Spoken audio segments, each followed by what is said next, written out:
the Gays Faith Community. Good afternoon. Major London, Fort Lauderdale Police Department. All right, the picture speaks. It Good does. afternoon. Good afternoon. Roosevelt Walters is happy to be among the elite. Good afternoon, Mr. Walters. Madam Secretary, did you introduce yourself also? Well, our secretary is on. Okay, there you Marcia go. Ellison, Secretary, NAACP, Florida State Conference. All right. Good afternoon, Cassandra Evans, Chief Probation Officer, Circuit 17. And Madam Chair, Madam Secretary, just want to let you know, Ms. Board Member Yolanda Brown is on the attendee side. Yeah, I'm getting there. Hang on. Okay, perfect. Thank you. You know, all these years of technology, and technology still fails us. But just a reminder, we voted as a board to continue on Zoom. And so unless that has changed, I'll entertain motions during the meeting when we get started to address that again if that's your pleasure. But I think this makes it convenient for a lot of people. So Ms. Brown is, Ms. Brown, okay, if you introduce yourself. Yolanda Brown, Court Administration. I supervise delinquency case management. Okay, good afternoon. Good afternoon. All right. Do we have a quorum, Madam President? Madam, Ms. Ellison is also the president of the NAACP. And so I have become so accustomed to calling her Madam President but she is the secretary of this board. So sometimes I'll slip and I'll call her Madam President, but she is the secretary of this board. And So. here we have quorum. All right. At this time, I'll entertain a motion for approval of the agenda. Move to approve, Madam President. Second. Madam, All right, Mr. Walters has moved. Is there a second? Second. All right, it has been moved and seconded. All in favor, say aye. Aye. Raise your hand. Any opposed? All right, no opposition and any abstentions? Seeing none, the motion carries.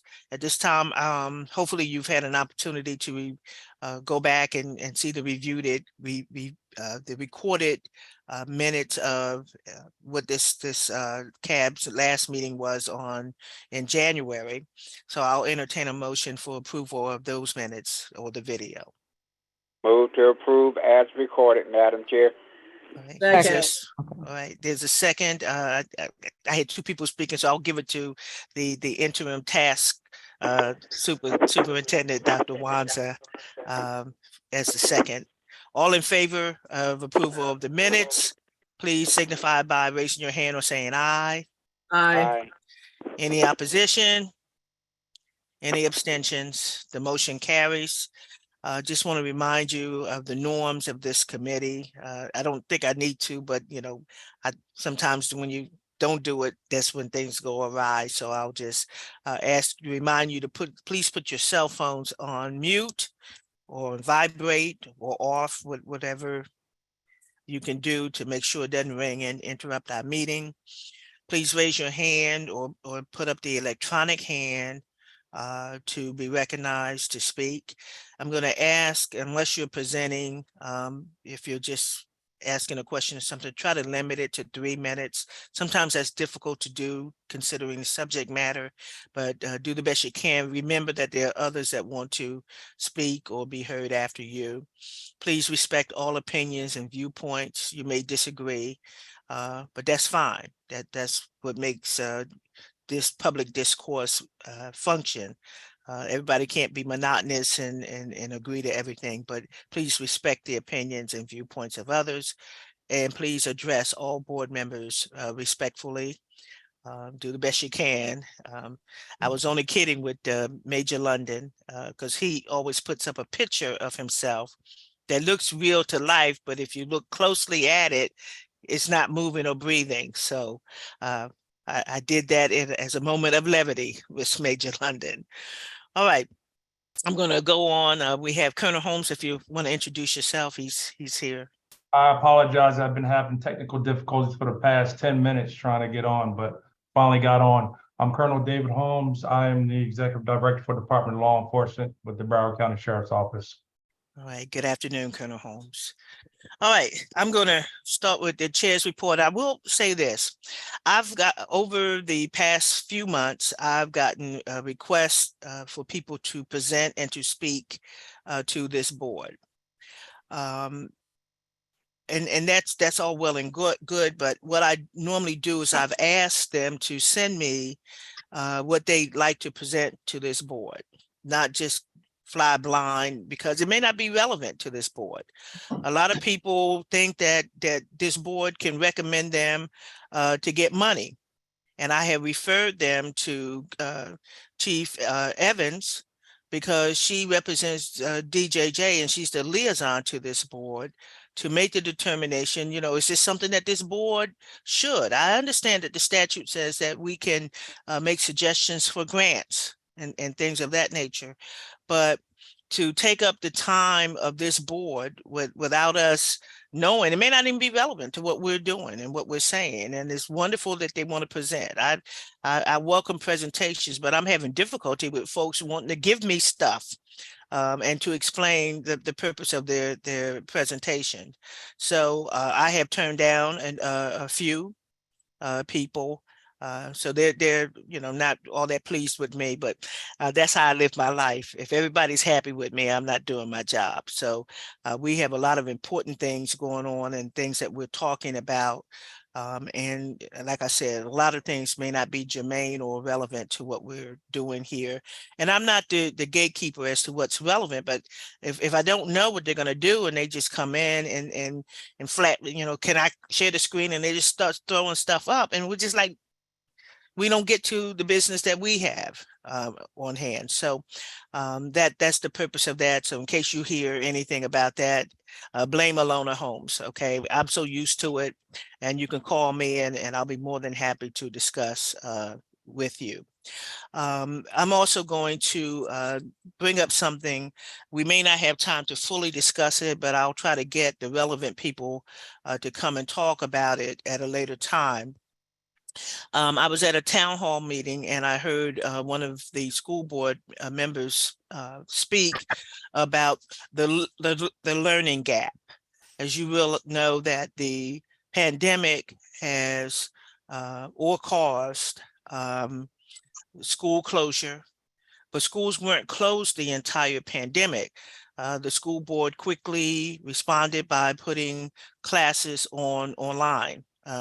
The students were learning by Zoom, but I was listening to the school board member who said that grades 3 through 5 and 6 through 8 are experiencing sort of like a major learning gap. So Dr. Wanza, I know you weren't expecting to hear this, but you know, because sunshine, I don't get to discuss a lot of stuff with board members, especially things that will come before the board, just an abundance of caution. So Dr. Wanza, do you know anything about the learning gap, especially as it reflects the Black and brown children, as it impacts Black and brown children?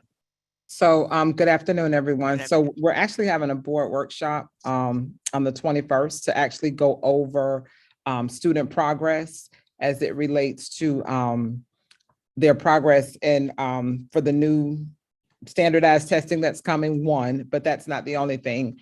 We do know that we have returned or kind of realized pre-COVID, if you will, learning outcomes of students.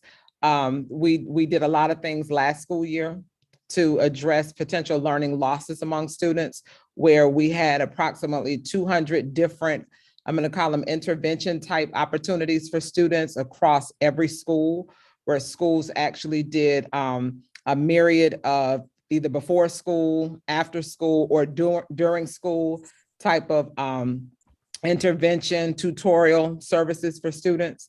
We did something this year that was different, and we're going to pivot now and switch to something that is more customized at every school, because we actually started right after Thanksgiving, and we did something that was isolated to grades 3 grades 8 and grades 11 and 12. And 11 and 12 were for those seniors who had yet to meet the required score on the SAT or ACT for graduation.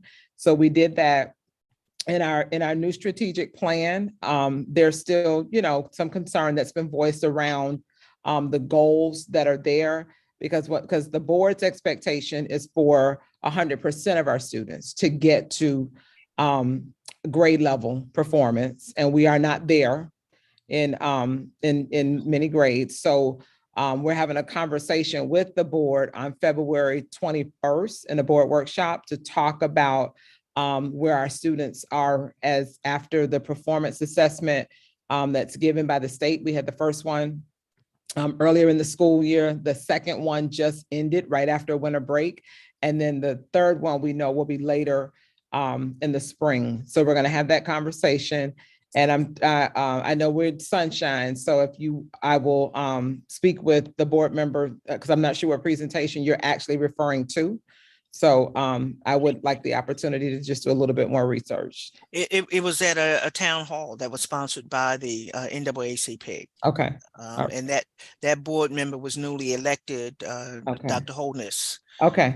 who spoke about the learning gap. So it's a public and it's recorded. Okay. So, Okay. So I will go back and watch it. okay. Okay. Any questions so far, Dr. Wanzer? And this will be an agenda item, especially as it relates to the children who are in custody. Okay. I know we ask all the time, or teachers going in, or teachers teaching those kids, but if they're in custody, what do we have something that shows the impact that the learning gap has on them? Because they do get out eventually, and some don't go back to the schools that they were in originally, but how is that impacting, and are they being brought up to speed? I know you're saying that certain grades were targeted, like 3, 8, 11, and 12, but is there something to target those children who are in custody?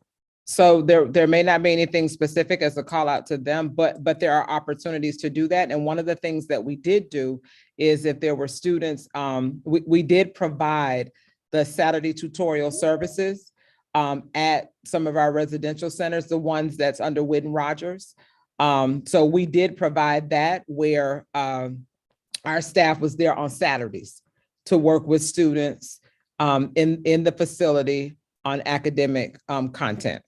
Okay. Yeah. Mr. Walters? Yes, Madam Chair. When we talk about the gap, so that I'm clear, are we talking about a learning gap between girls and boys? Are we talking about a learning gap between black and white? Are we talking about a learning gap to where we should be versus where we are? What I heard at the town hall dealt with black and brown children, the learning gap with them.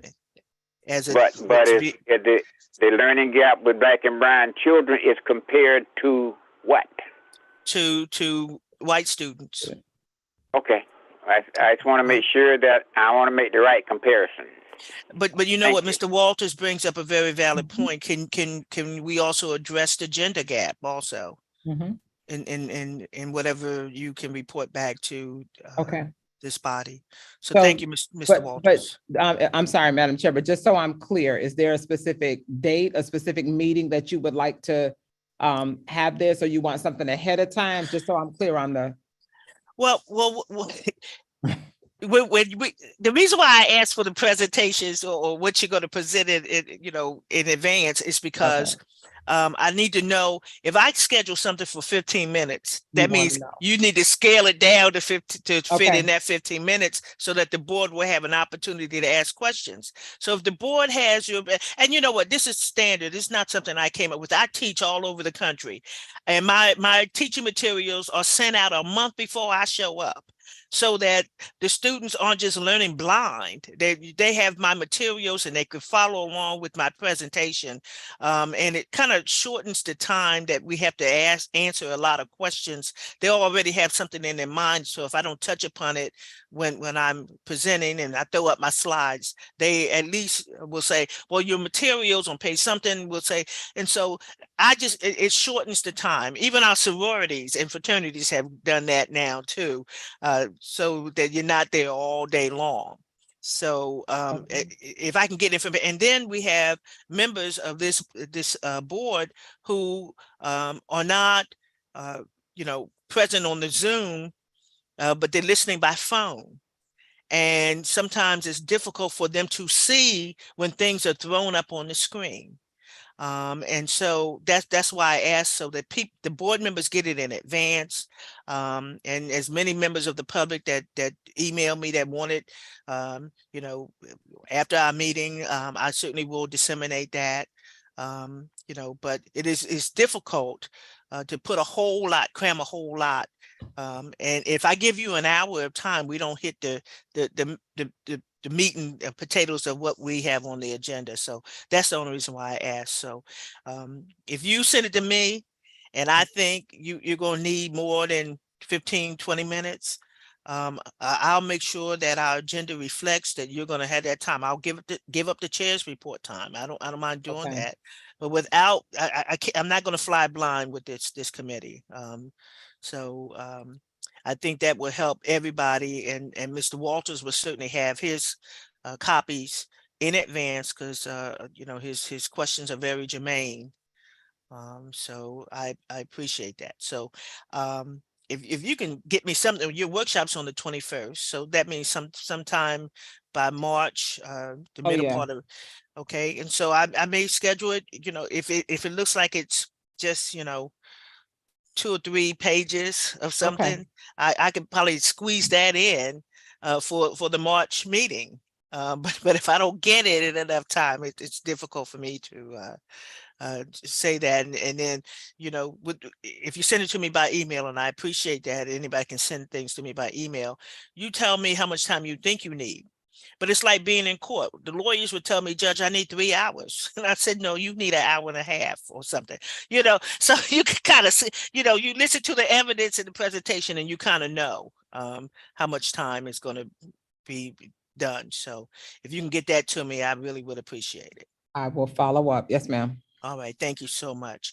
That is my report. Madam Chair, Yes. if I may, before you move may. on, I'd like to ask Dr. Wanza if you could give us I'm curious as to how, I know that your teachers are in the detention center, but how do they go about establishing a curriculum? Are they just doing busy work? Is it relate to what? Because you're talking about children, different ages, different grade levels. So when you come back, if you could give us an idea of how your staff determines what it is they're going to teach. Because we were talking about a gap, if they may be in there, if they were in there for 21 days and you're going in every day, are we just going in because the state says in order for us to get our money, we got to go in? What exactly they're teaching the children? If you can give us the next time.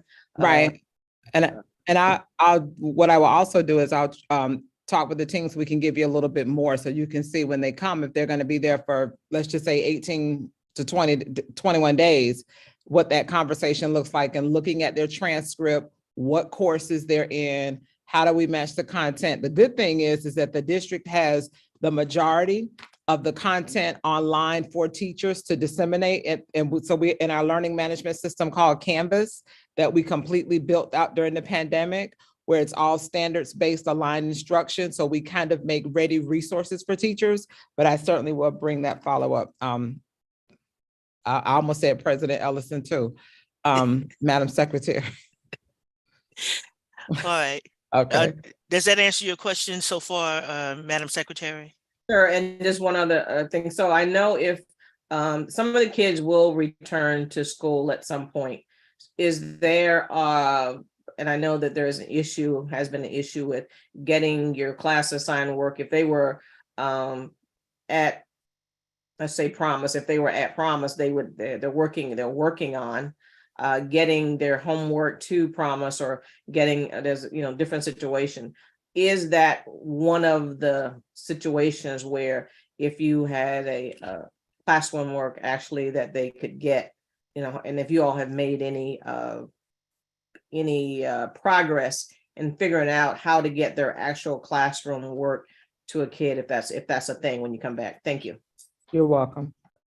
All right, Dr. Wanza, there's a public comment that I'll just throw out. The comment is learning gaps are hard to measure when there are being exams constantly added. Learning gaps after COVID and summer slide is a given, but it's really difficult to measure with exams being so transient. Can you build that into apparently the public member or the public observer is concerned about how are you really measuring those gaps? So we will certainly build that in so that we answer those questions as well. Okay, sounds good. Appreciate it. All right, at this time, we're gonna, Ms. Evans has asked that I remove her report, which I agreed to. And maybe it can be rescheduled at another time once the norms are met. We are now going to discuss the update from the work group on juvenile domestic violence arrests. I know Mr. Weeks and Ms. Phillips sent me an email that they are running late. They haven't checked in, Ms. Ellison? They have not. He said he was going to try to sign in from the card. Who is on the work group? Is there anybody else in here that's on the work group? Chief Evans, are you on that work group? I am. I was responsible for sending the data. So it was Mr. John James, Ms. Michelle. John James has his hand up, and we will, since Mr. Weeks is not here to report, we will see what Mr. James has to say. All right, Mr. James.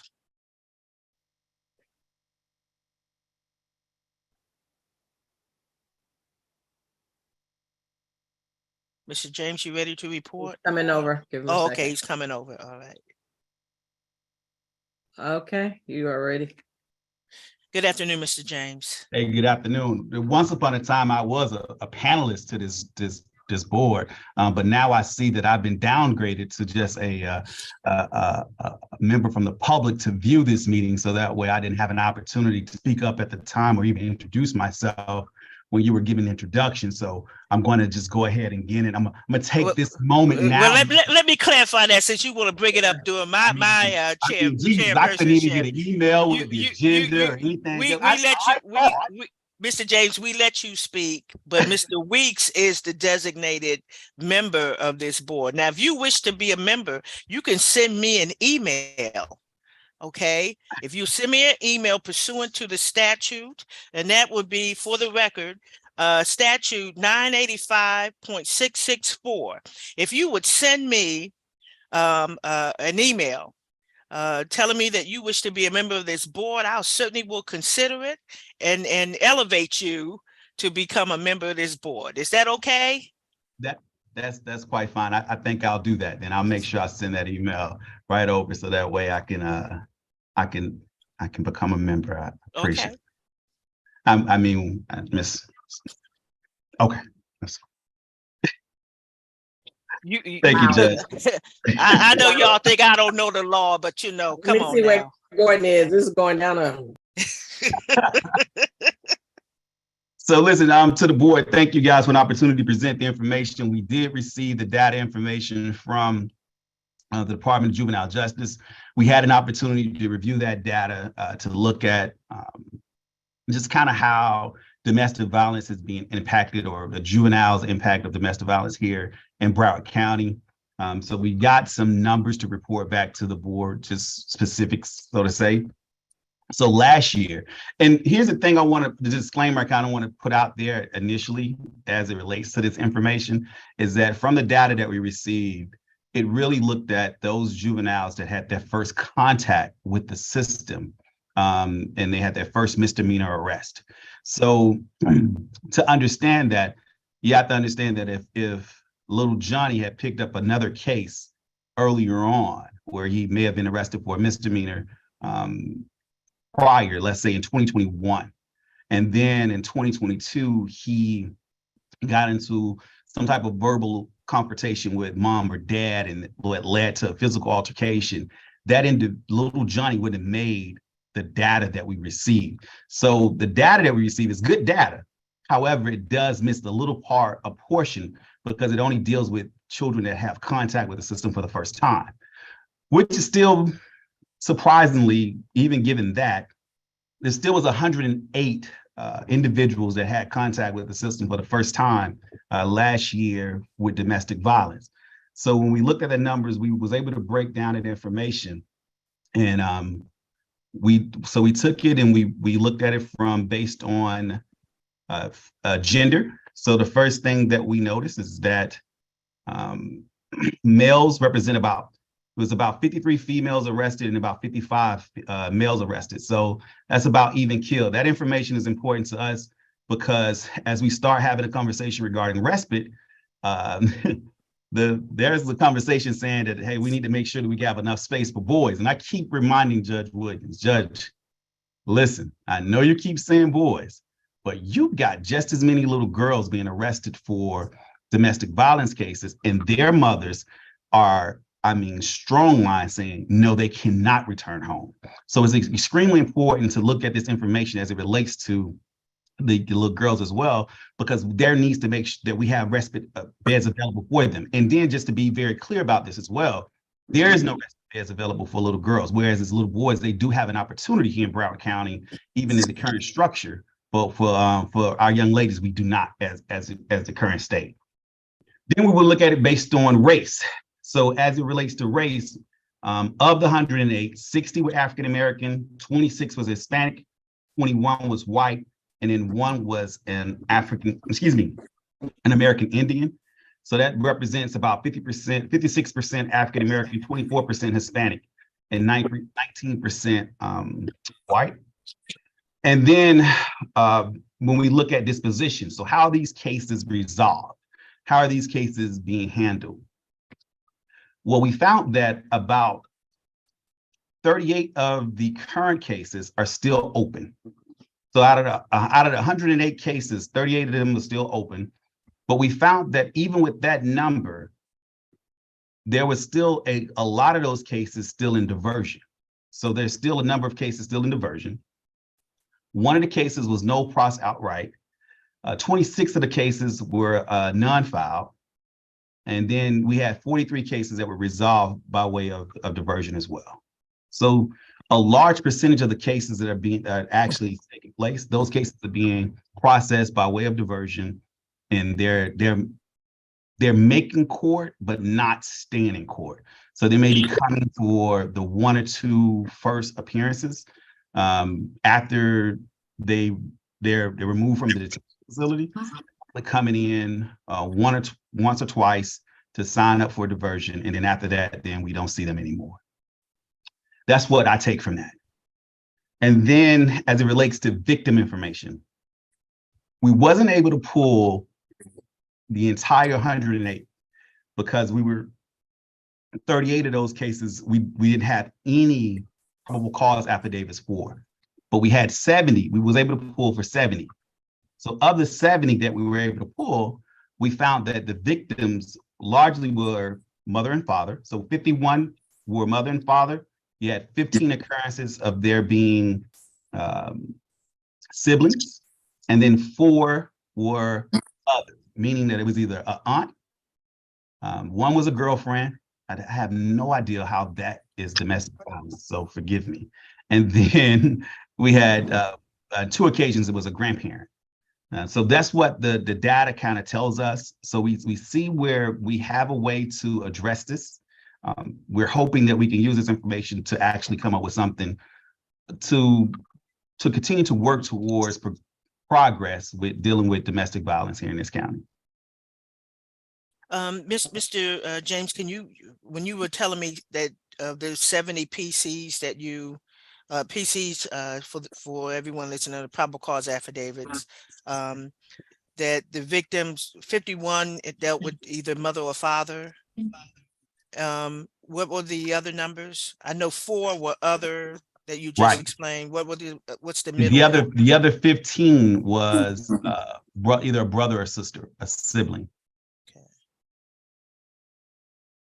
Okay. And then 38 of them, we didn't have any information at all, which was interesting. And because we thought that we would be able to find a probable cause statement for all of the kids, but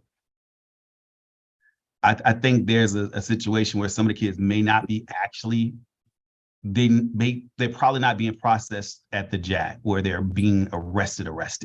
It may just be an officer arriving on scene, breaking up a fight, maybe doing an NTA to the children. Oh, and then that's that.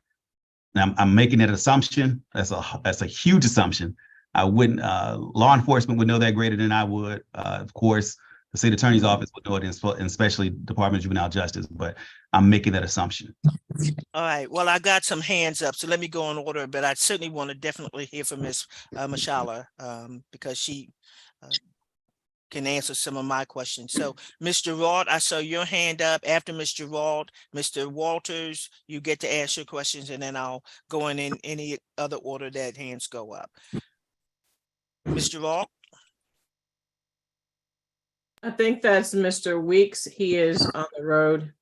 Okay, because Using her link. it says Nadine Gerard in a I hand up. think he's Okay. using her link, trying to get. Okay. He's He's trying to get on. Right. Is this how the public defender's office is being treated right now in terms of technology? I just wanted to point it out. But I'll Well, you chose the technology, not us. So, it's on your end, definitely. So you can't make a equal protection argument, not with this board.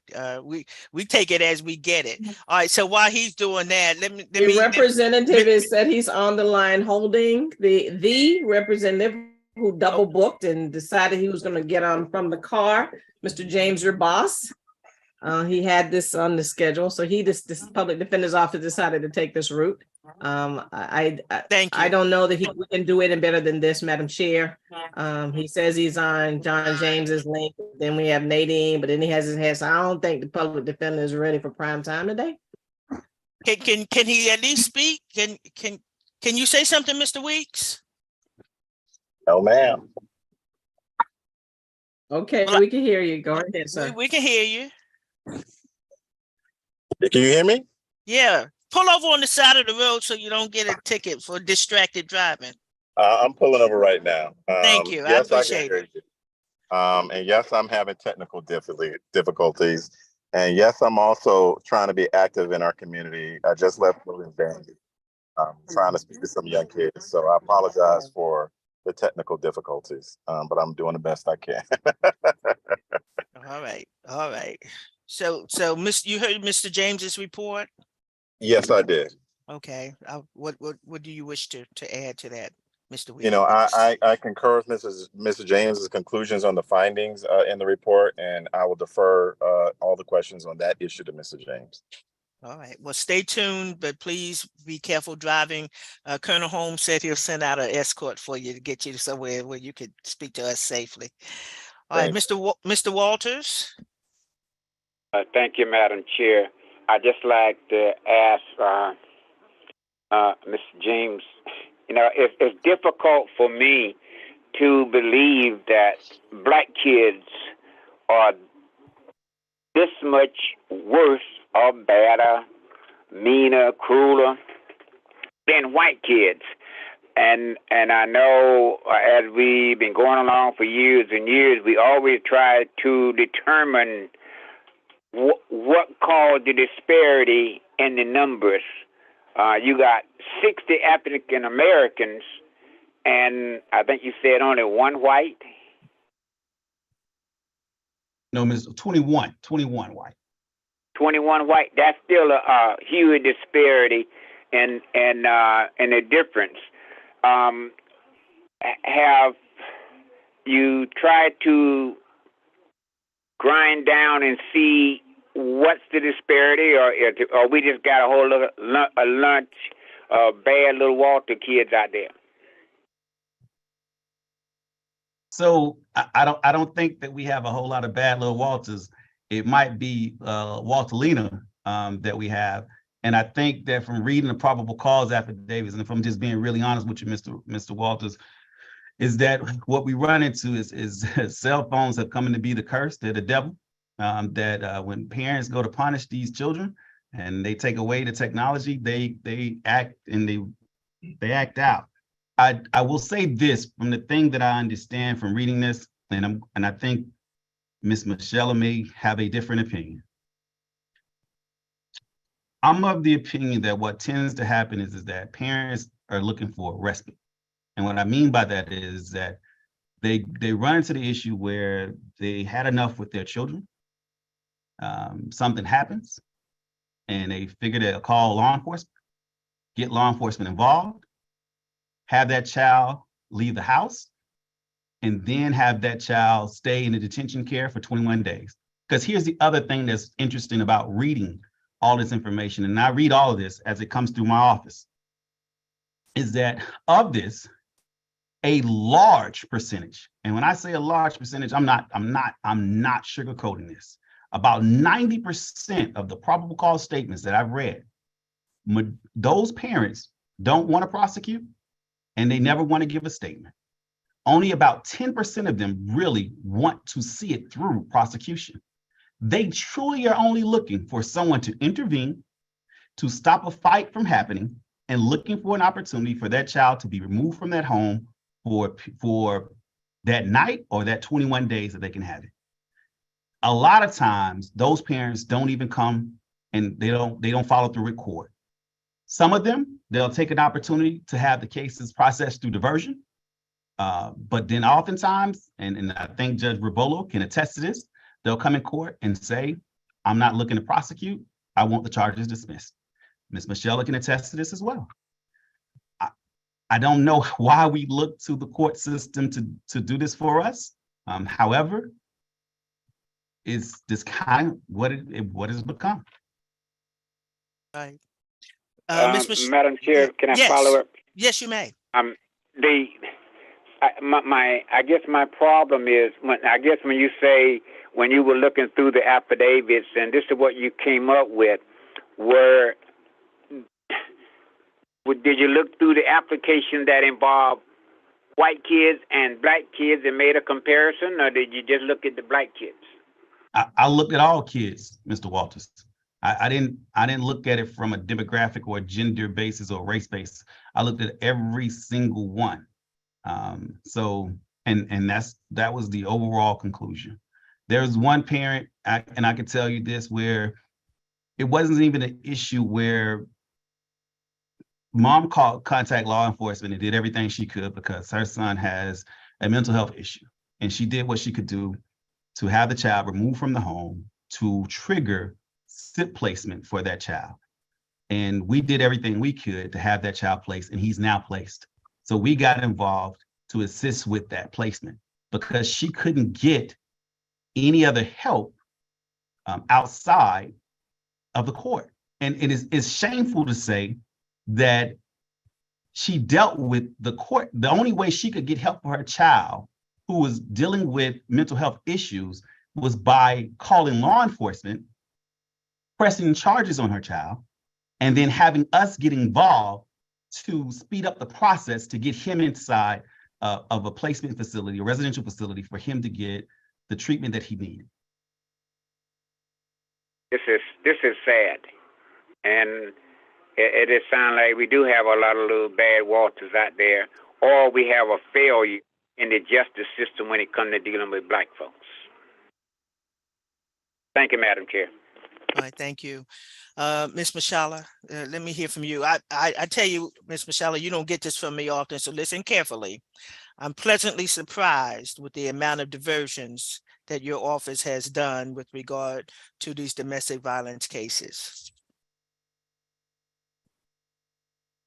Thank you, Madam Chair. Well, I was going to address the 38 cases. I would have to get, with John James with the specific case names. I wondered if any of what you were able to search, Mr. James, accounted for Baker Acts, because I wonder if some of those numbers might not have been Baker Act cases, and that's why you didn't see PC affidavits, although I do agree some of them could have been NTAs, but they normally remove the child from the home one way or the other. So I don't know if some of those cases might have been actual Baker Acts as well. I didn't search it down those lines, and that's a great suggestion, but I didn't. And one of the reasons why I did not is because two of the children that I was very familiar with that I saw on the report were situations where I know they were Baker acted and Okay. then they were processed through the detention center. So I guess I didn't think that that would have been the thing, but we can look at that information. That would just be a deeper end, a deeper end look.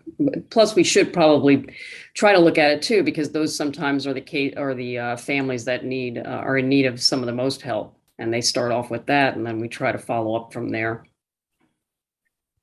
I think the underlying theme that I heard from Mr. James's report, though, is that people who aren't involved in the court system can't get services unless they call the police and get involved in the criminal justice system, and that's when they get the services. Mhm.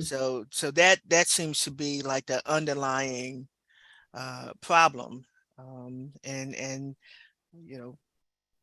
But like I said, I'm very happy with the diversion. It at least keeps them out of, custody and maybe a program for anger management or something like that to teach them how to do it. But I don't know what to say, Judge Rubolo. I mean, I've had parents to bring their children to my courtroom, and I never did juvenile except to cover for some judges. But they said I can't do anything with them. I saw you at church, and I'm bringing them to you, and I would keep them for the whole day.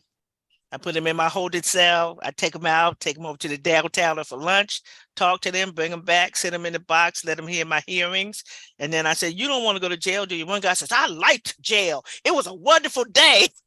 So, to some of them, at least somebody paid attention to them. But Judge Rubolo, is that seemingly what you see happening, that they can't get services on the outside, so let's bring them to court? I think so, Judge. Unfortunately, Madam Chair, it's I don't know if it's just me. I've done detentions the last 2 weeks, and it just seems like there's an uptick on domestic violence cases. Maybe we can get further information from law enforcement and the state attorney's office on that. And a lot of it is, as Mr. James and Mr. Walters noted, is folks that are having a difficult time with their children, whether it be mental health issue related or other types of issue related, sibling fighting, and they can't control it. So the only other solution that they have is to call the police and separate them. And then they get on Zoom for the detention hearing. I had one case today. 2 days ago, mom was like, nope, I don't want him home. I'm in fear. 2 days we worked, and by statute, you're entitled to a 48-hour review. Here we are 48 hours later. She goes, I want him home now. I don't have any fear for myself nor anyone else staying in my house. So in a sense, that's a needless, you're putting a spot on that kid because he's been arrested. That's going to be there. I don't know how much it's going to affect them, but it's if something can be done to prevent that, that would be great. But that definitely is a problem. Colonel Holmes. Yes, Madam Chair. One of the things that we see from a law enforcement perspective is that it makes it very difficult for us because when we respond, we get the call and we arrive on scene, as Mr. James stated earlier. A lot of the times the parent just wants the kid out of the home. And they're asking us to be, the enforcer, the social worker, et cetera. And then they don't want to cooperate by giving statements. And then most of the times, the kid may be irate, and either the relative or the parent says, hey, and they pulled my hair or they scratched me. And an officer feels that, he can't take on that liability. Your hands are tied. You have no choice but to take them to jail. And it makes it very, very difficult when we don't receive cooperation because, like I said, the liability is great for, our officers that go out there to these domestic violence calls. And God forbid you don't take any action. Next thing you know, you're responding the next day or something more serious. it's not a good situation. It's tough. It's very, very tough for us, especially for our young officers that are new to the profession. And they respond to domestic violence calls. Number one, they're very, very dangerous. But number two, are you making the right decision? Because your decision can affect the lives, not only the kids, but the other family members as well. So it's something that we take very seriously. We got a ways to go, but it's very difficult for us. And I think a lot of people don't understand how difficult it is. Right. Let me just say this because we had two questions from the public. One question was, can they get this information? No, you can get the statistics, but you cannot get the raw data that Mr. James used. I'm not even privy to it. So because it involves juveniles. So that's a no, but that's why I have the raw numbers and the statistics said to you and reported to the board. And secondly, the question was, other than the criminal justice system, is there anything available to the parents that will keep them from calling the police to solve everything? And so I leave that to the board to address if you know of any programs. When I was a young prosecutor, and before y'all try to call the governor to take my pension, the reason why I put the child in the holding cell, there was nobody else in there, and then put him in the box. But that was a part of Scared Straight. That was a program. It started, I believe, in New York. They would take the kids over to Rikers Island. But we don't have that anymore. So anybody know what the community has available? I'll start with Chief Evans because you have to find spots for these kids. So you know of anything that can be done other than the criminal justice system? Thank you, Madam Chair. And to Mr. James, I want to certainly show my appreciation for him doing a deeper data dive from his vantage point, because oftentimes the department's look is different than that of respectfully the prosecutor and the public defender's office. So thank you for sharing those details. And I do believe, to your point, and I'm going to answer your question, the point about the 38. If you give me those names, I'll look to see, but I do believe those are probably going to be out of custody. But I can also follow up to see if they were domestic violence. So to the topic on the table, the utilization, the misuse of the criminal justice system to meet the social service needs of our community is beyond prevalent. It's rampant. It has fallen. The criminal justice system is out of position for its respective role in public safety. And there is a continuum of service of care that certain communities are unaware of and never utilize. So I'm going to go back to what I see in most of these cases, which are needs of the family that present early on, elementary school, daycare level, of parents who are unable to properly manage behavior at a very early age. And we begin to see indication of this through typically the child welfare system with the abuse calls, a suspicion of. And so from that perspective, we have the family preservation services that often come out. We try to envelop those families in an array of services to help strengthen their ability to deal with the nuances of childcare and what it comes along with parenting, and then perhaps provide the overlay of services that we find a family may need. When a young person enters into the education system, things that we believe to be true, we have a better way of discerning them. So, you have family find, if you have underlying kids on spectrums, if we have behavioral health needs, you begin to see it there. And then so the school board steps in and does their best to offer, infuse, and rally around the families as well. So then you have that large system trying to share with families the resources that are available in the community. The difficulty that we have at every step of the way would be the receptiveness of the parents and their willingness to voluntarily engage, because what I've seen and what I've heard when I speak with families is that somehow the acceptance of help is indicative of admission of poor skills. So parents feel guilty that they don't know what to do. So you have this dilemma that a parent experiences. Simultaneously, the child's behavior is ramping up or deteriorating. You'll see a deterioration in academic performance and a exacerbation of their behavioral health needs happening. So along the way, you'll see other social service agencies begin to come into play. You'll see the after-school programs, kids begin to become involved in Optimist programs, things of the way. And then you'll have young people who will find themselves in those arenas and they will thrive only in those arenas. And so then the family says, I'm able to tolerate it. Something happens at the transition between elementary and middle school. That structural change, plus the introduction of adolescence, causes a significant behavior shift in children. And is at that intersection, I think that we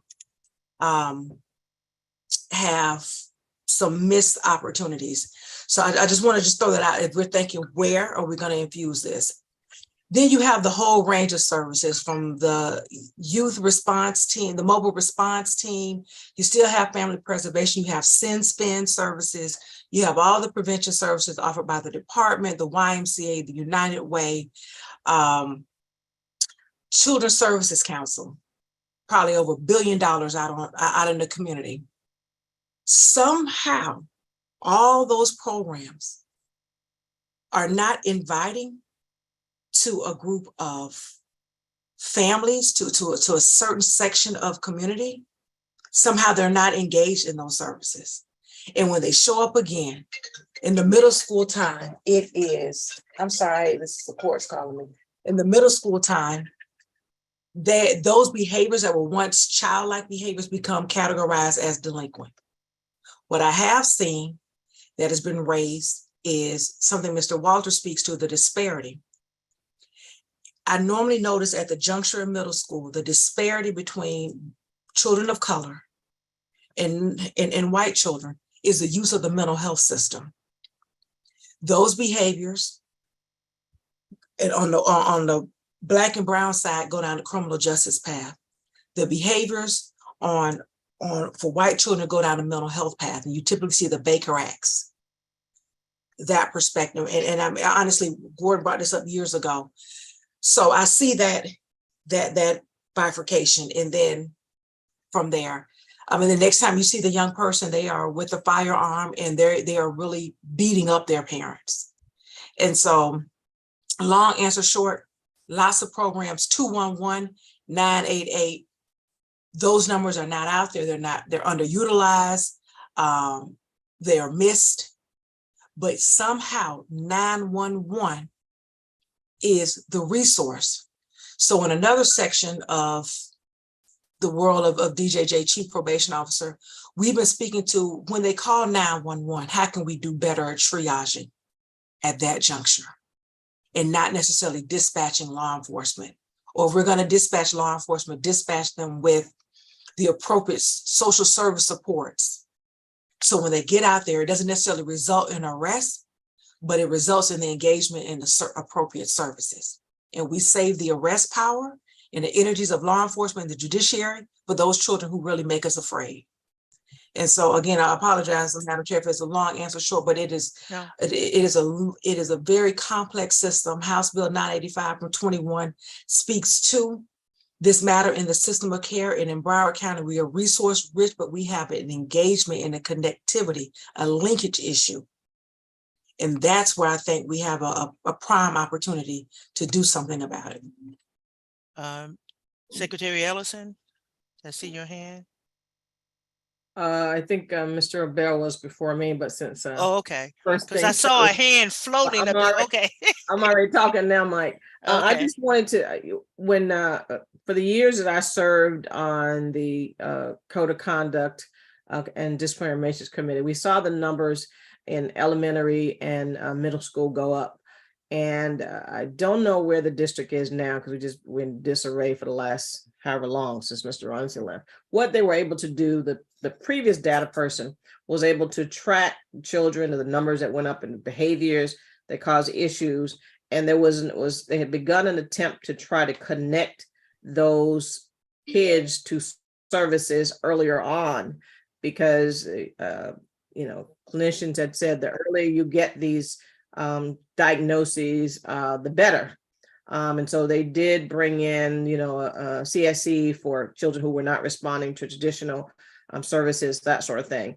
However, it was because it was a kid is in, has got stuff going on, they're misbehaving, suspend, social promote, they go to somebody else, and there's somebody else's problem. So I think as we look about services and we look through the suspension, expulsion, we get to the younger children, middle school kids and elementary, because the numbers were going up in both, that we actually find a way for the systems to speak to each other and to try to help get the kids diagnosed earlier. And I went to an intervention some years ago at one of the schools for children who have other stuff going on. And the doctor said, if you had only caught this, and we'd only caught this when the kid was like 8, now mom is too late. And so, that always stays with me, because the sooner the better when we see, hopefully, Dr. Wands will be able to get back to when you see kids struggling at that younger age, that we, rather than move to suspend, because I know they're no longer promised for them and struggling for program, that we can find a way or some type of reporting system for staff to say, this kid, little Roosevelt, has had trouble, he's 8, he's 6, and something's going on. Maybe he does need some type of services or connection of care earlier on, rather than the traditional things that have been happening. So thank you, Judge. All right. Mr. Obel. Thank you, Madam Chair. Good afternoon. I will refrain from saying anything else but what I'm going to say. So help me God. So, we're talking about, folks, and to Cassandra's point, that folks don't know where to go for help at times, right? And I think a lot of it have to do with messaging, right? How we go about messaging and who we are messaging to, and are we, providing that messaging on the right platforms, right? We got to know who we serve it, and we got to be careful about who we refer our kids to and our families to, because the culture aspect of it makes a difference.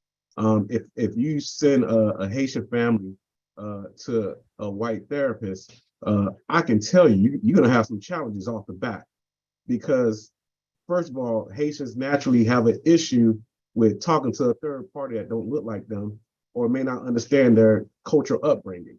So we have to be real about how we message and who we refer to our kids to. And when we do refer to our kids to someone, that they have a cultural competency to serve our child and our families better.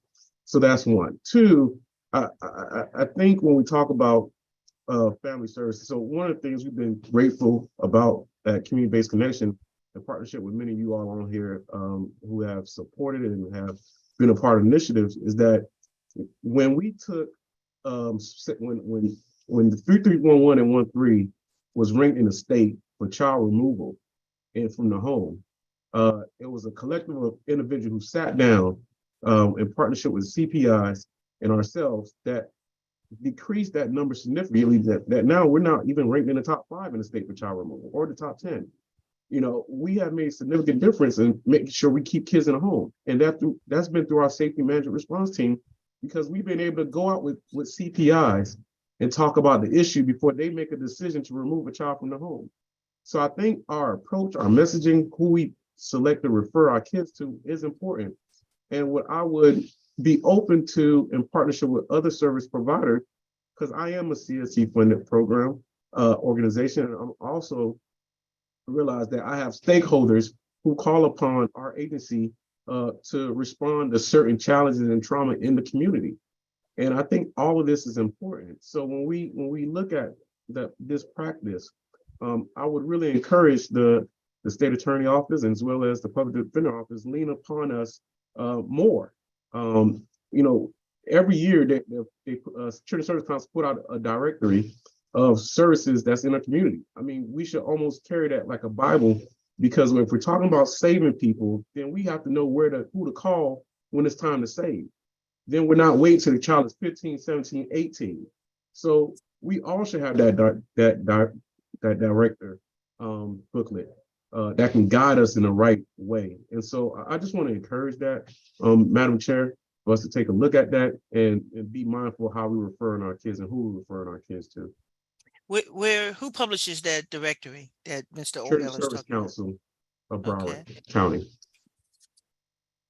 And And also, what is the actual name of it? Because I'll call over and get some copies. yeah, just Children's Service Council directory. Children's Service Council of Broward directory. Programs and services. Programs and services. Okay. Yeah. So they have all the lists from before birth all the way to child is 18. In some cases, they're going up to 22, I believe now. Cassandra can correct me if I'm wrong. But we have even extended it, the rare service what we are providing. And also the county is doing some mental health diversion as well. So I think we just got to be better at the messaging and how we go about targeting that message to our people. All right. Mr. Walters? Thank you, Madam Chair. You know, I'm retired, but I do a little lawn work so that the grandkids will have spending money that they can make rather than get it out of my pocket. When a person tell me to do their lawn, we cut the top off and make it look pretty. But when they tell us to take the tree out, we go and get it by the root. And years ago, Chief Evans had me on a committee that was called the Data Committee. And we would go and find the root, because it doesn't make sense to cut the top off of a tree that you're trying to get out of the ground. So we need to find the root cause of what's happening to our kids. I don't think it's so much of little bad Walters or Roosevelts as Madam President said. We got some little bad Roosevelts, but we must be got a bad Roosevelt too. Because if I can't raise my kid to be better, then it's not the kid's fault. It's my fault. And if we need to spend additional time, I know we're juvenile justice, but if we're going to find the root cause, we need to talk to the parents as well. If there need to be training classes for parents with little bad Roosevelts, we need to have a place that they can go, not just the kids. You know, it's changing the mindset in order to change the kid. I'm sorry, you know, I don't normally talk during these meetings, so I'm going to hurry up. No, I'm glad you're contributing. Reverend Geis? I'm reflecting back on what Mr. Obell said. What he said was of great value. When it comes to mental health, Black children and families have a problem with therapists. We tried that. We tried farming that out to NOVA and other institutions, and the Black families wouldn't go, regardless whether it was free or not. They just have a distrust of therapists. But once we brought the therapists in-house, and they saw the therapist as part of our case manager, our life coaches, they were accepted. So rather than the message, I think is our approach to mental health. And mental health is a serious, serious problem, especially in middle school. So that's what I wanted to say as it relates to that. Yeah. I think You know, someone that- from the Public Defender's Office has their hand up, Madam Chair. Yeah, I'm trying to. Okay, who's got the hand up? One of the Nadines. Okay. Nadine number 1, Nadine number 2. Which one are you? Mr. Weeks, is that you trying to get through?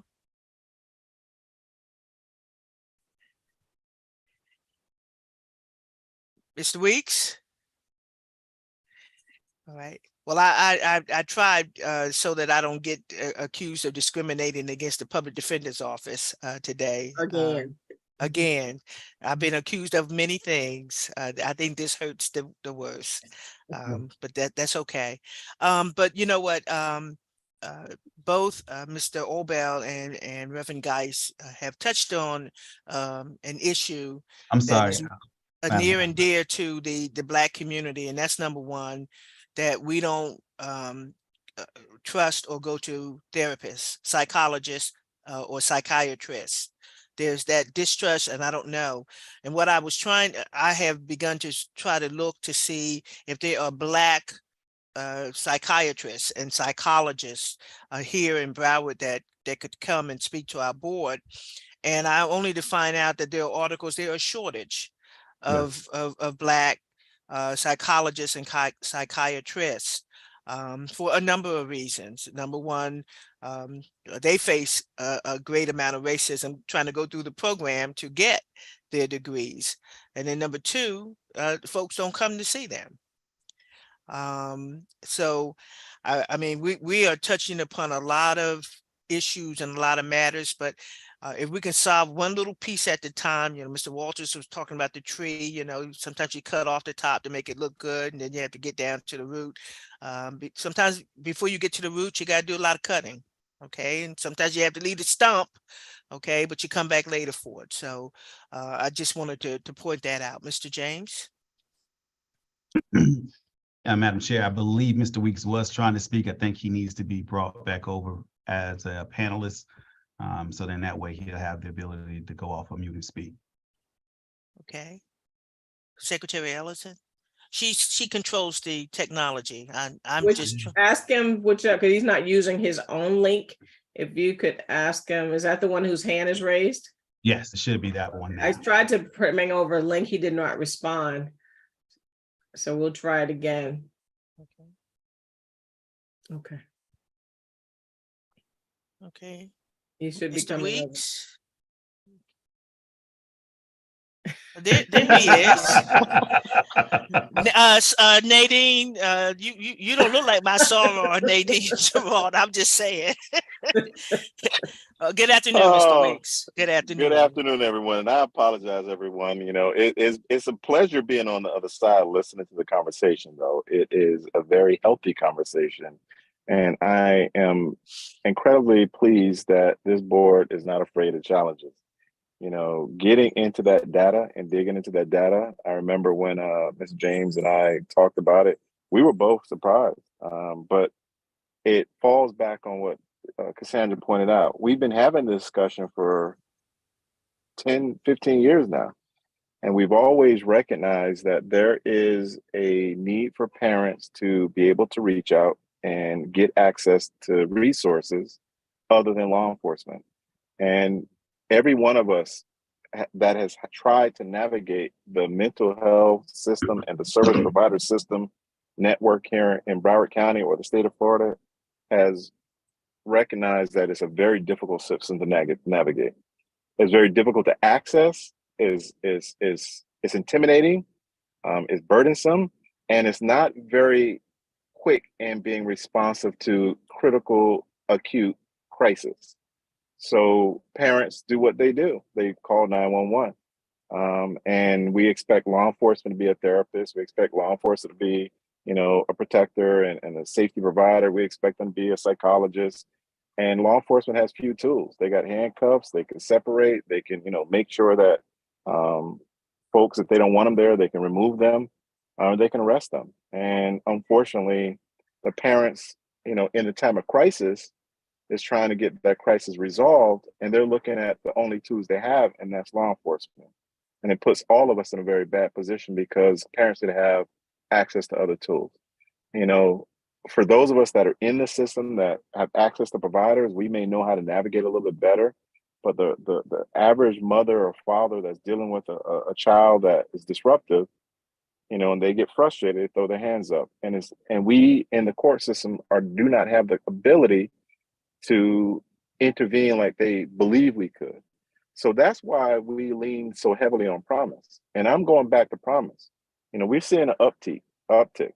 And one of the incredibly vital tools that was in Promise is that Promise saw interventions in school, and they saw the behaviors in school, and they acted on those behaviors and got them the resource, got them the supports that they needed, so we wouldn't see it manifest into other areas like, fighting with your brother and sister, or getting so disruptive where your mother and father will call the police and then and getting you arrested.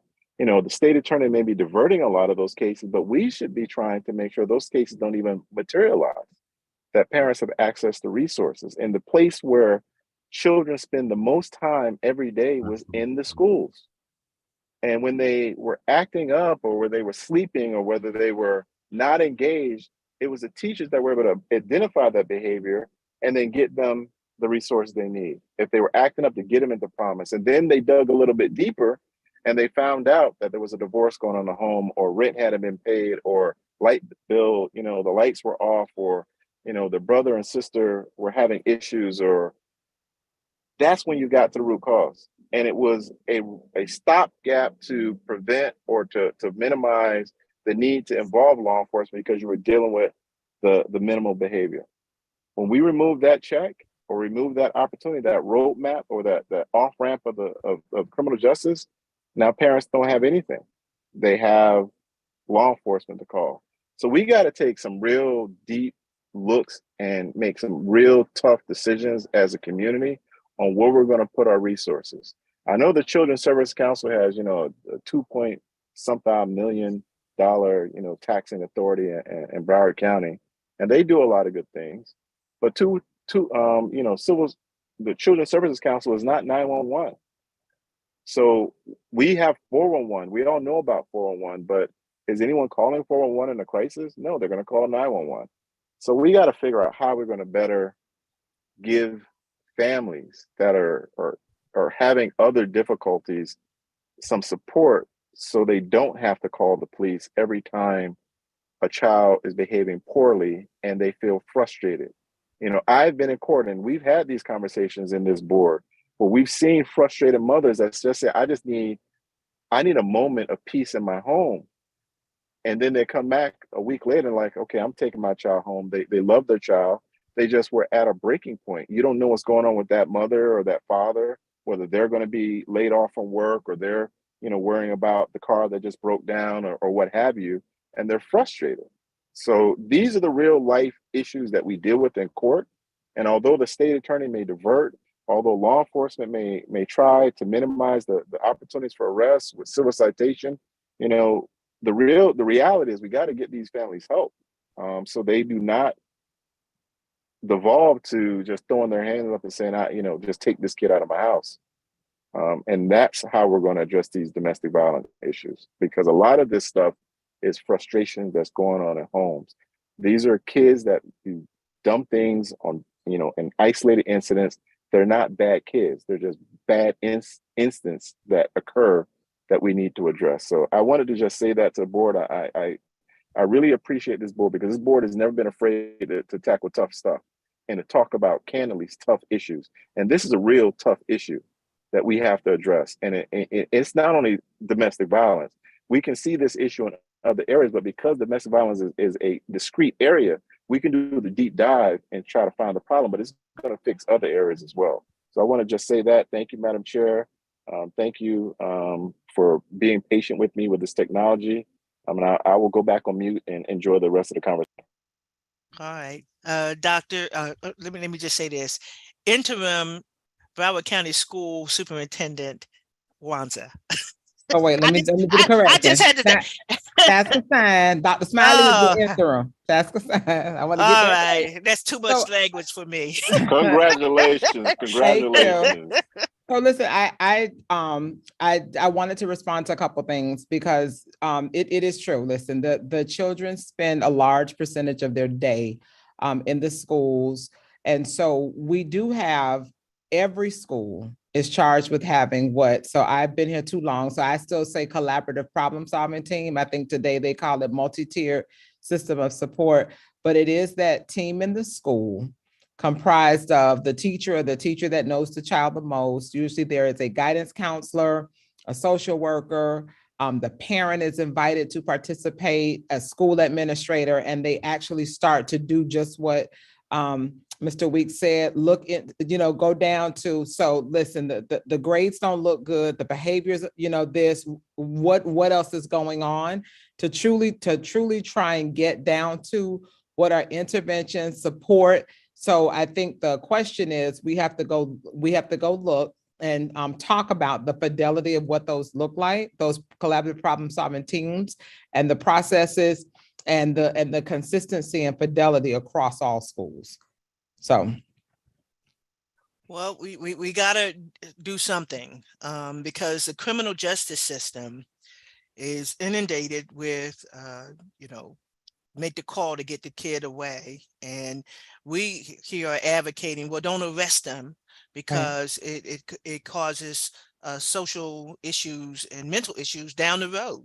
The trauma that of being handcuffed and put in the back of a car. And the children can act as, like it's a badge of honor, all that stuff. But deep down within, when they get in that cell, and I actually sat down in one of those cells at the assessment center, but I felt uncomfortable, okay, sitting there because it's hard, okay, and it was kind of cold in there too.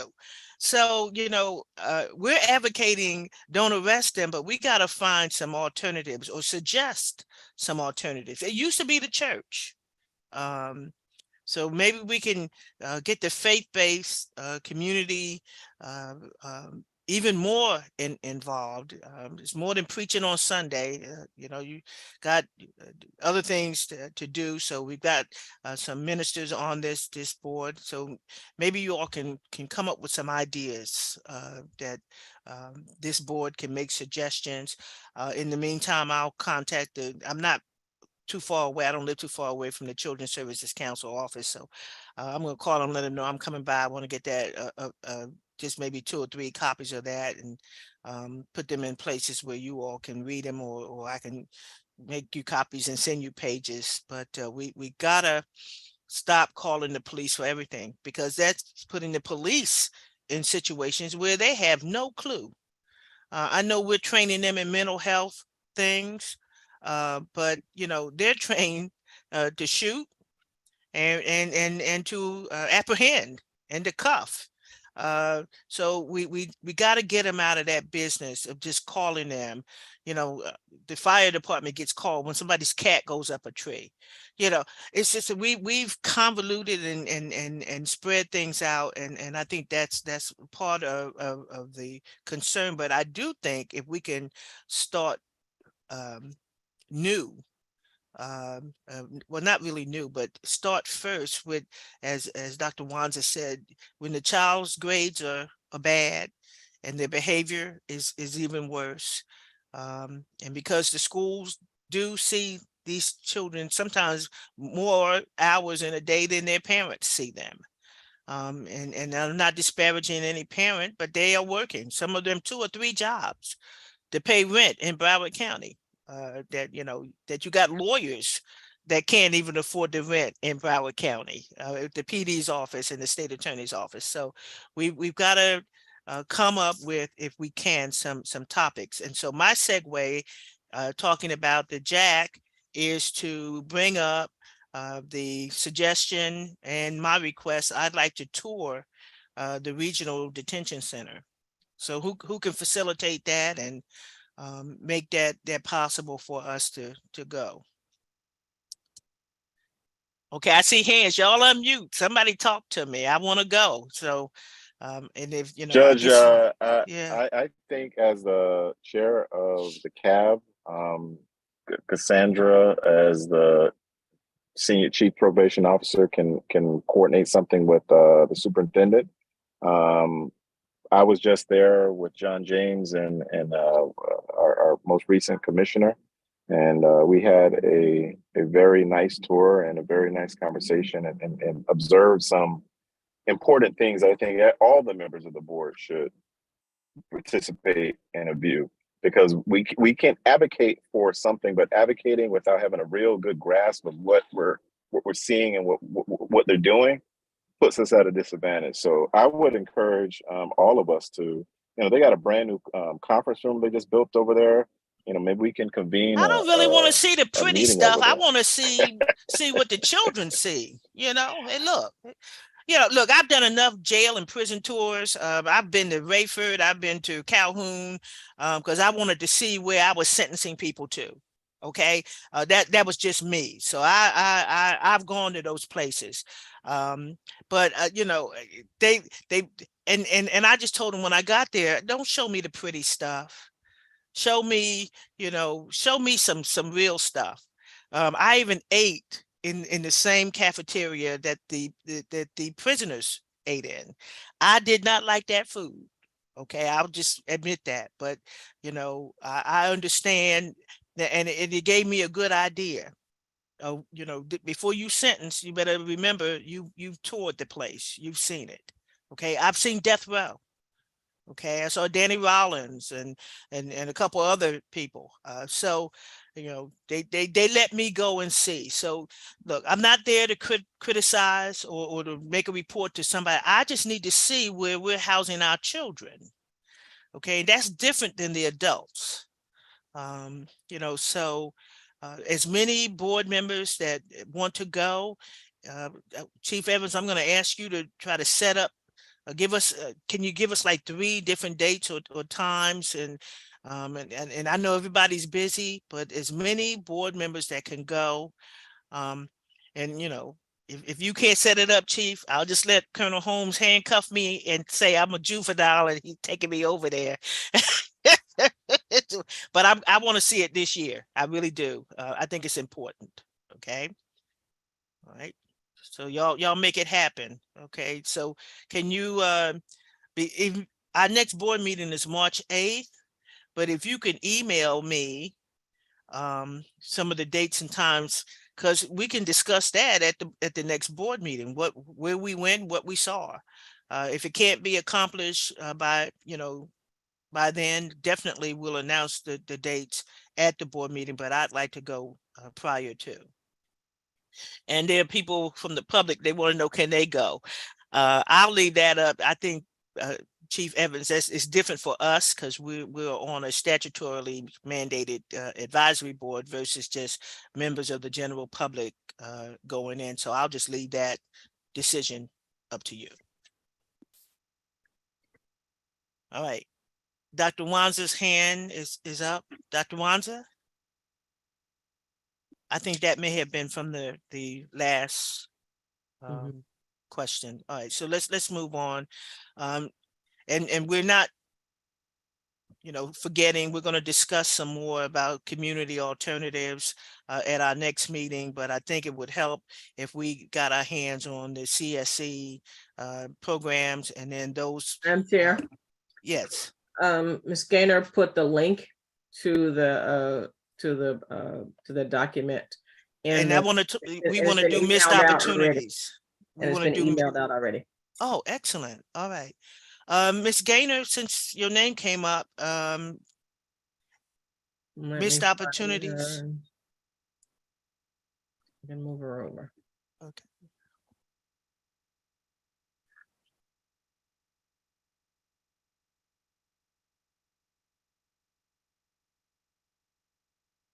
Try. She's not accepting the panelist link. Let me just allow her to talk, see if that'd be helpful. Hey, Ms. Gaynor. Ms. Gaynor, can you unmute?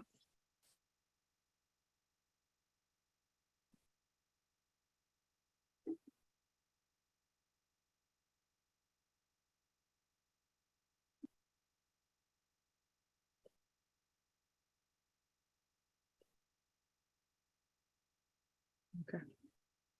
All right, Ms. Gaynor. Hopefully we can get her. The screen is showing that her mic is muted. Right, she may be away from or unable to, because she wasn't able to accept the panelist link. I just put her on the ability to speak. You may need to move on. Okay. Chief Evans, do you have any information on the missed opportunities, or is that Ms. Gaynor's domain? I would defer that to Ms. Gaynor. I know her reports were sent. I did not receive the full report that I sent to Ms. Michelle and to Mr. James. I have not received that yet for the month of January. Okay. But I would defer the report, Madam Chair. All right, so Madam Secretary, we're gonna put that on for our next. But did Tamika hey, is Miss here. Gaynor. Hey, how you doing, Miss Gaynor? Okay, give me a second. I had to run down to another office, Carol. Okay, Okay, 1 second. I'm gonna pull up the report. okay, take your time. Carol.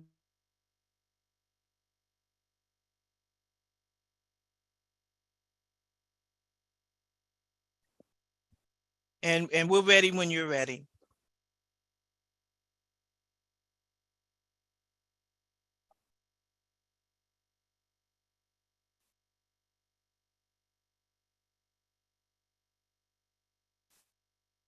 I think the Office of the Public Defender jinxed my technology for this month's board meeting because we've never had problems until they started messing up. That's my observation. So Don't I'm worry, ready. we went back over to the attendee side. I'm ready. I'm Only ready Mr. when you Weeks all is are. over here this time. Okay, Ms. Gaynor, take it away. The floor is yours. Okay, so I know that we missed a few months of missed opportunity reports, but DJJ has provided us with the reports from October through December of December. Okay. What we had a total of 59. However, only 32 were true missed opportunities because there were 26 which were domestic violence, and there was one that was a firearm offense. So we have 32 true missed opportunities. The majority of those are for battery. Okay. There were 21 battery, actually 22. Most of them being in the month of December. There were 18 in December. And what else? There was one for disturbing the peace, and there were 4 petty theft. So the majority of our missed opportunities for October through December were for battery. And then the majority of those missed opportunities. Now, when you said that 18, how many of them were for domestic of those batteries? Because we discussed that earlier. Yes, ma'am. The number I gave you for batteries were for the true missed opportunities, but when we look at domestic violence, which were excluded from the number I just gave you, okay, there were 26 domestic violence. Okay. So that everyone's aware, when we get the missed opportunity report from the Department of Juvenile Justice, it includes the domestic violence, and we remove those domestic violence cases because they're excluded from our circuit plan. But there were a total of actually 27 domestic violence. Okay. 27 domestic violence, and there was one excluded because it was a weapons offense, a firearm offense. Okay. All right. And there were 22 batteries in December? In December of the true missed opportunities, there were 18. There were 4 in October. So 18 in December and 4 in October. Okay. Nobody did anything in November? That's a good month. Not for battery. Okay. We had one disturbing the peace in November, and one we had a petty theft in November, and one loitering and prowling in November. Those were missed opportunities, Ms. Gaynor? Yes, they were. And do you know why they weren't given the opportunity? And what agencies? Since we got the major and the colonel on here, let's see what's going on here. Yeah. Okay, let's see. Can you divide that by agency also? Tell us who missed what? Yes, I can. Let me see. Okay. So there were 3 from Sunrise, 1 from Plantation, 1 from Pembroke Pines. There were 4 from this Miramar, 1 from Lauderhill, 2 from Fort Lauderdale. Go slow. I'm writing this down. 3 from Sunrise, 1 from Plantation, 1 from Pembroke Pines, Miramar had how many? 4. 4, okay. Lauderhill had 1. Fort Lauderdale had 2. Okay, Major London, I'm coming back to you. Davie had 4. Coral Springs had 5. Okay, now I'm going to give you some double information, but I need you to notice because there was a change made to the report. Originally in the data, Coconut Creek had 8 and BSO had 3. But after they completed their review of the missed opportunities that they were provided, it was determined that BSO actually only had 1. Coconut Creek had 9 instead of 8. And yes, so that was the correction. So 1 for BSO, 9 for Coconut Creek. What's the breakdown, Ms. Gaynor, of those 9 before we come back to Fort Lauderdale and BSO? The 9 from Coconut Creek, let's see.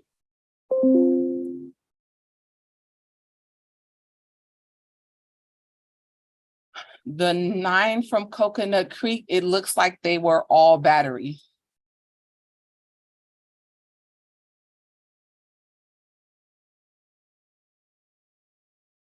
When you say battery, were they of domestic or just a simple battery? Or they were regular battery. The numbers and the ones I gave you, domestic violence won't be included in them. So all of them were just battery. And BSO missed 1. What was that? Was that a battery? Let me tell you what it was. I think it was a burglary in progress. Is it fleeing? It might have been a loitering and prowling. Because I had the notes that I had from my staff was that there was a burglary and they were fleeing with a group of other individuals, I guess other adults. But it was a burglary in progress call in Pompano. That's what I have here on mine. Madam Chair. Yes. So simple battery is exempt from civil citation, or did Creek decide not to issue a civil? Is that like a local thing that is happening? I believe the information that we received from Coconut Creek when we met with them, if there was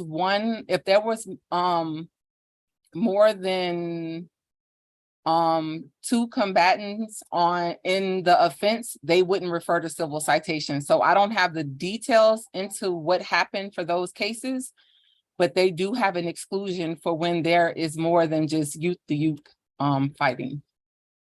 And Madam Chair, was that one of the agencies that you all were supposed to circle back with? Because I know he said they would think about it, but did you all circle back, and have they then decided that they are going to stand on where they are, even though the state attorney's office had agreed for simple batteries to be included?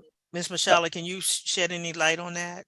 Yes, we did circle back. That is their policy. I actually get those duty calls when they're transporting youth to the JAC. I asked them to issue civil citation if Ms. Gaynor's correct, if it's some of the ones that she's referring to, if she's looking at the December report. I had looked into some of the December report. Those were cross arrests, which means that it indicates to me that there were more than 2 juveniles fighting onto 1 victim. And their department policy is that they will make an arrest. They won't utilize civil citation in those instances. Looks like most of those batteries that happened out of Coconut Creek were multiple defendants or juveniles alleged to have battered 1 victim. And to be clear, the state attorney's office policy, and not policy, but some of our practices, that we do take those very seriously and we look at those very closely. So when I get them, I have to review them to see whether I think they should go to diversion, depending on the circumstances of those cases, because sometimes they can look pretty bad when you see the videos of what they're doing to, 2, 3, 4 individuals on one victim. Madam Chair. Yes, Ms. If I Secretary. could, Ellis. if I could ask Mr. Weeks if he would have his staff, since those children obviously were arrested, to see what really happened. I question anything that Coconut Creek has to say. And I also like to ask Ms. Gannon, what was the race of those children?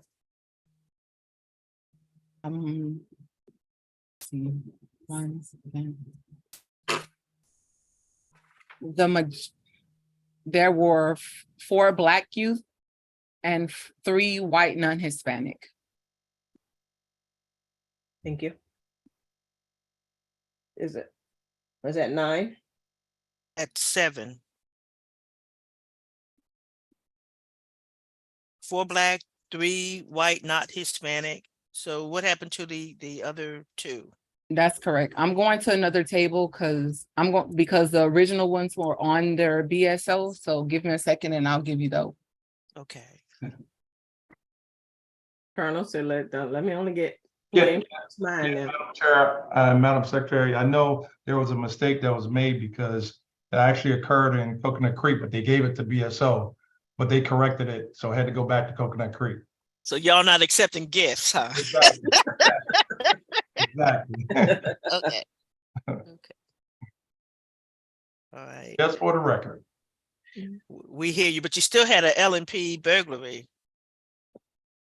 No, I think that one, I don't think that was the L&P. I know the information that I had that it was a burglary in progress call. That's the information that I received from my staff. Can you like they pull the public cause affidavit and look into it to see exactly what was written? Because a burglary in progress, there's always a lookout. Right. Okay, so if the lookout was just standing there, then I'm just curious to see how it was written up. That's all.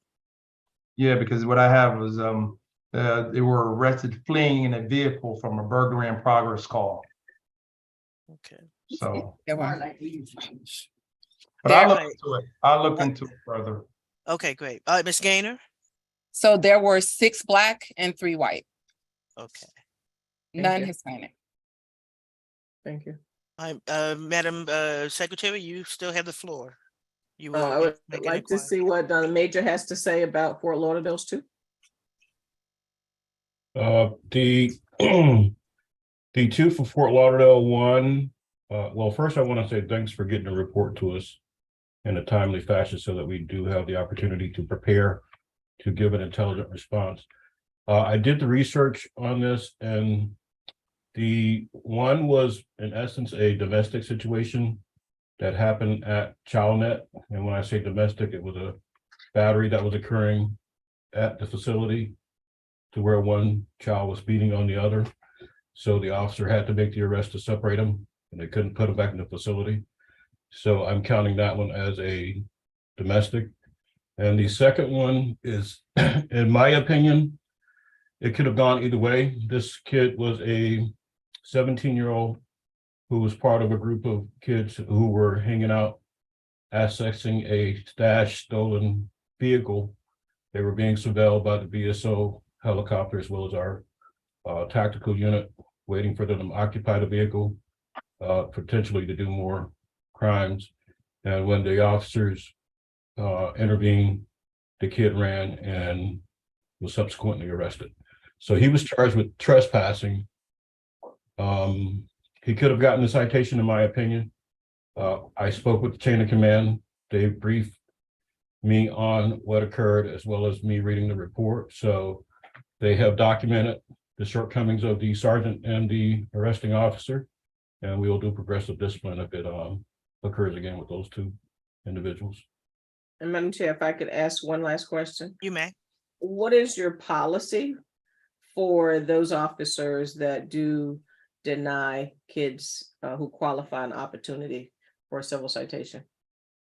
They are subject to progressive discipline, and in this case, the sergeant, not only the officer, but the detective not only the detective, but the detective sergeant who did not make sure that that occurred has been counseled and is documented. And if there's a recurrence, the discipline will proceed.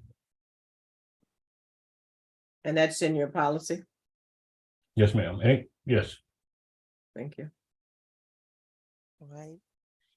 Ms. Gaynor, what is Sunrise miss? They have Sunrise and Miramar. That's just really Okay. concerning to me because they're not normally on our list. Sunrise, there was one trespass and there were 2 petty larceny.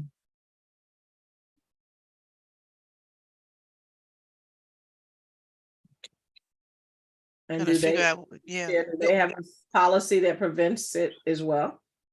from We being- don't have any documented limitation for Sunrise.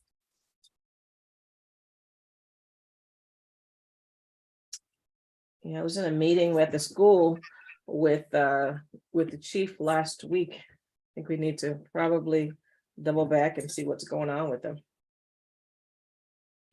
Thank you, Madam Chair. Ms. Michelle, before I reach out to law enforcement, is there something that the state attorney's office can do to check and find out, why citations weren't issued? Yes, I didn't finish this whole report yet. I go into each case individually and I try to determine whether it was truly civil citation eligible, and then I look into that further. So I can, if it's the 2 Sunrise cases from the December report, I'm going to circle back and look at that myself. Okay, actually. Sometimes there is an explanation, Madam Chair. Sometimes what we're not seeing on the report that Ms. Gaynor wouldn't have access to is that they might actually have a prior offense. It may just look like it's eligible, but then when you look into their history, there's something there that prevented it. Okay, so if you look into that, they actually had a total of 3 cases, 1 for trespass and 2 petty thefts. Mm-hmm. Yeah. Okay. All right. What happened with Miramar, Ms. Gaynor? And then I'll probably have to come back, Ms. Marcella, and ask you to look into them too. It'll be the same. I understand. I see that there. Okay. All right. All 3 of the cases for Miramar were assault and battery. If they were the same date, that might have been another situation where there was perhaps one victim and multiple assailants. Okay. I'll look at it. Okay, if you're looking at, so you're gonna look into Sunrise and Miramar for me. I'm not all that happy with my Google. I got gadgets in my house, so when I talk too loud, they start talking back to me. So sometimes late at night, I hear voices in my house. Okay. 10 minutes. Are there any questions with regard to missed opportunities? All right, we're going to rush through everything else. The unfinished business. How many juveniles in custody? Major London, I think your report will be short. How many juveniles you got in your jail? 0. All right, Colonel Holmes, how many juveniles you got? Yeah, we have 9, 8 males, 1 female. They all are receiving access to healthcare and educational services. 0 COVID with the juveniles, but we have quite a few at our main jails. 24 positive cases at our main jail. Did you say 8 females? No. 8 males, 1 female. Okay, I'm sorry. 8 males, 1 female. All right, thank you. Mhm. All right. Chief. You may. Chief Evans, we were looking for her numbers. Yeah. Sure. For the real quick, there are a total of this afternoon, there were a total of 43 youth in secure detention. And in the month of January, we processed 150. We had 153 admissions through the Juvenile Assessment Center. At the detention center, the only thing of significance noted is that there are renovations going on one of the B3 mods. And the detention visit that took place was actually on the January 25th. So they were in custody on January 25th? No, January 25th was our site visit that we made. Okay. That was the date of that. All right. Have you seen an uptick in the number of secure detentions in light of the change to the detention statute being changed? That judges can hold them a lot longer than, the regular 21 days. No, not particularly. If there's been a case here and there, well, the 21 plus has taken place. What I have seen is an increased utilization of supervised release, particularly electronic monitoring. We are now nearing, I want to say approximately 32 young people on electronic monitoring, but that's been the only impact of the statute change. And I read an article, I'm not going to address it now because I'll send it to you, but that there are less youth in jail, but more on probation. And okay, so we'll discuss that at a later time, but that's all a part of the intervention, calling the police when there's a family issue or something. So we got to address that. All right. Is there any report for update from the DJJ DMC Zero Tolerance Committee? No, Madam Chair. No update on any of those issues, but we are still requiring every report that we are asking for, any data we're asking for, to include demographic information, race, gender, and age, so we can look at those DMC issues. All right. And while I got you, any update from the legislative committee? Wow. I know there's been an appropriations request for a detention center. We talked about that last time. Is it still there? It is still there. We have confirmed it. And the good news is that is in the initial governor's budget, which is a healthy sign. So we should all be keeping our fingers crossed that it remains in the budget and it actually gets appropriated. So that was a very healthy response to see it in that early stages of the budget. And I think the dollar amount is also in line with the full construction as opposed to just the preparation and planning. All right. Well, we will pray. We will pray. All right, Chief Evans, anything I need to know from DJJ? I didn't get a written report, so I have to really ask. And we have Mr. Walters is going to keep me honest. We got 6 minutes. Is that correct, Mr. Walters?